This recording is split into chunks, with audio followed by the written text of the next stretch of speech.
I was born in 1980, and by 20 months of age, I had been diagnosed with a life-threatening medical condition. My mother told me that she first noticed a protrusion on the right side of my abdomen during a hot summer day at a local swimming pool. After a few visits to the doctor, they determined that I had Wilms tumor, a rare form of childhood kidney cancer.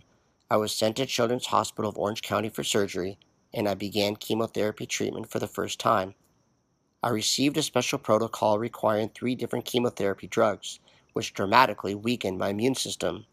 From there, my life was spent in and out of the hospital, frequently receiving antibiotics for infections that I easily caught while being away from cancer treatment.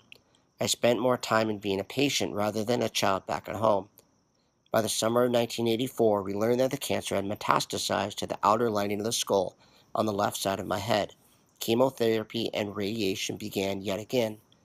In 1985, the cancer came back in the same location.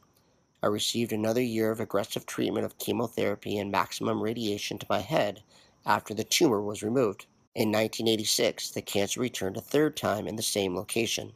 I remember feeling defeated, tired of spending my days in the hospital away from my family and friends. Eventually, my doctor determined that part of my skull needed to be removed and replaced with an acrylic plate.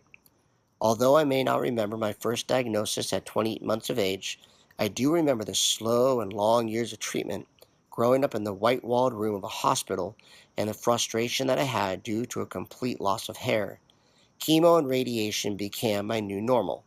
Instead of spending time building Legos or playing outside with friends, I was confined to a chair multiple times a week, poked and prodded with needles, enduring chemotherapy, radiation, and surgery.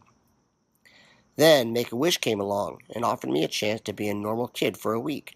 I wished to spend a time at the happiest place on earth, a change from the hospital. I visited the Walt Disney World Resort for a week with my family in June of 1986.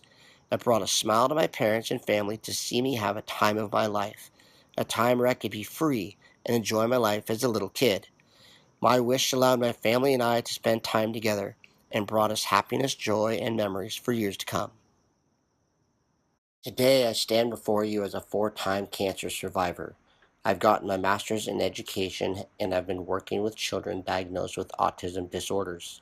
I've been given the gift to pass on to them the help, care, support, and love that was given to me by the doctors and nurses throughout the years when I was fighting cancer. This past July, I got married to the love of my life, and we are looking forward to our first child not too far from now. My wish gave me strength for the future, and I am so grateful and thankful for making my wish come true.